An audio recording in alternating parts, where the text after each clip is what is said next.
सब सुन लो, इस बार कुछ भी हो जाए दिवाली बम स्कूल में फोड़ने ही है। रोहन, पागल हो गए हो क्या? जानते हो ना रस्तोगी मैम कितनी गुस्से वाली हैं।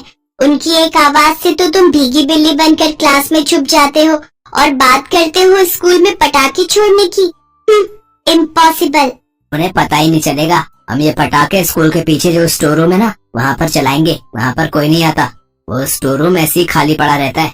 और वैसे भी वो पटाखे हार्मफुल नहीं है, वो सिर्फ आवाज करते हैं और कलर छोड़ते हैं। रोहन ठीक कह रहा है मानसी, अब तुम ये फालतू की बातें करके हमारा मूड मत खराब करो। हम प्लान कर चुके हैं। अरे रस्तोगी मैम आ गई, जल्दी जल्दी अपनी सीट पर बैठ जाओ। क्या हुआ रोहन? संभव, अभी कुछ देर पहले तो तुम बड़ा एटीट्यूड से कह रहे थे कि बम पटाखे चलाओगे स्कूल में।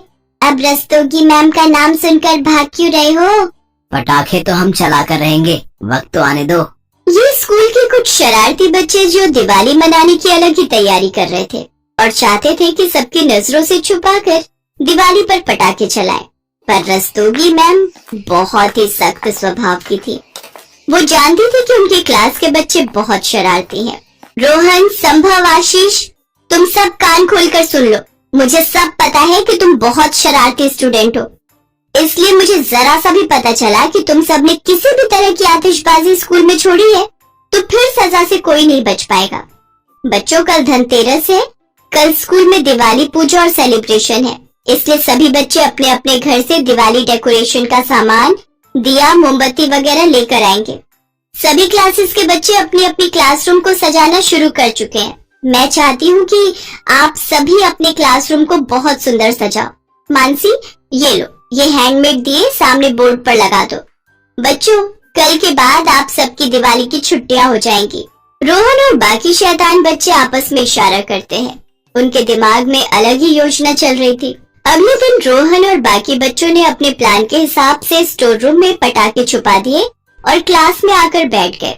सब बच्चे पूजा के लिए हॉल में जाएंगे, इसलिए लाइन बना लो। और आप सब डेकोरेशन का सामान लाए हैं? यस मैम, सब बच्चे लेकर आए हैं। मैंने आपके टेबल पर रख दिया है। ठीक है, पूजा से आने के बाद आप सब क्लास को डेकोरेट करोगे। क्लास के सब बच्चे नीचे हॉल में दिवाली पूजन और सेलिब्रेशन के लिए चले जाते हैं। सब बच्चे हॉल में पूजा कर रहे थे, पर रोहन और बाकी शरारती बच्चों का ध्यान तो पटाखे छोड़ने की तरफ था।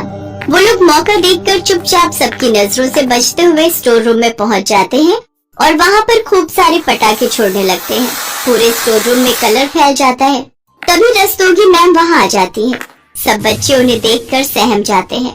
मैम, ये मेरा आइडिया नहीं था, ये सब रोहन का आइडिया था। मुझे पनिशमेंट मत देना मैम। मैम, मैंने अकेले नहीं चलाए, इन दोनों ने भी मेरा साथ दिया है। मैम, ये दोनों मुझे फंसा रहे हैं, मैं तो इन्हें मना कर रहा था। एकदम चुप। अब तुम तीनों को प्रिंसिपल मैम ही सजा देगी। चलो मेरे साथ, मैम के पास चलो। मैंने मना किया था ना कि स्कूल में कोई भी पटाखे नहीं चलाएगा। अगर तुम में से किसी को कोई नुकसान पहुंच जाता तो क्या करते? आपके पेरेंट्स को हम क्या जवाब देते?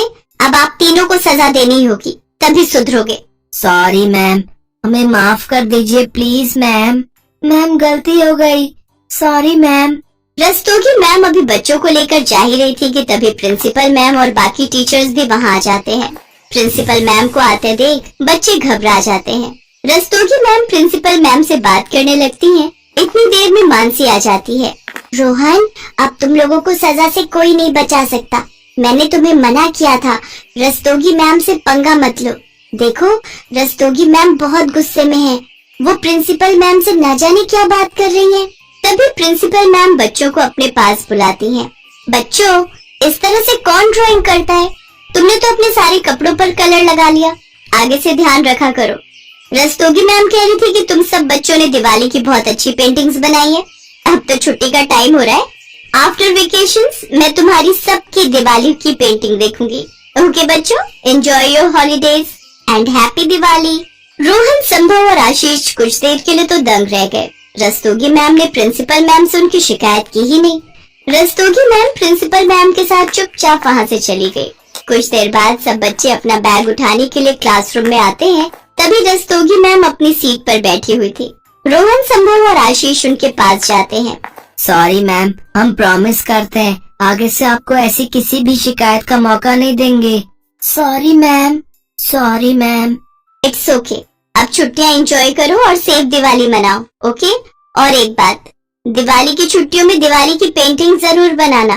प्रिंसिपल मैम तुम तीनों की दिवाली के बाद वो पेंटिंग जरूर देखेंगी। चलो अब छुट्टी हो गई है, सब बच्चे अपने अपने घर जाओ। हैप्पी दिवाली। सब बच्चे खुशी खुशी घर चले जाते हैं। रस्तोगी मैम एक सख्त टीचर तो जरूर थी, पर कभी कभी बच्चों को उनकी गलती के लिए समझाना सजा देने से बेहतर होता है, और ये बात रस्तोगी मैम जैसी समझदार टीचर को बखूबी पता थी। रोहन, संभव और आशीष उस दिन के बाद कोई शरारत नहीं करते। वो अपने अपने घरों में सेफ दिवाली भी मनाते हैं और बहुत सुंदर पेंटिंग्स भी तैयार करते हैं। दिवाली की छुट्टियों के बाद जब वो अपनी पेंटिंग्स बनाकर लाते हैं तो रस्तोगी मैम समझ जाती हैं कि उनकी क्षमा और सीख व्यर्थ नहीं गई।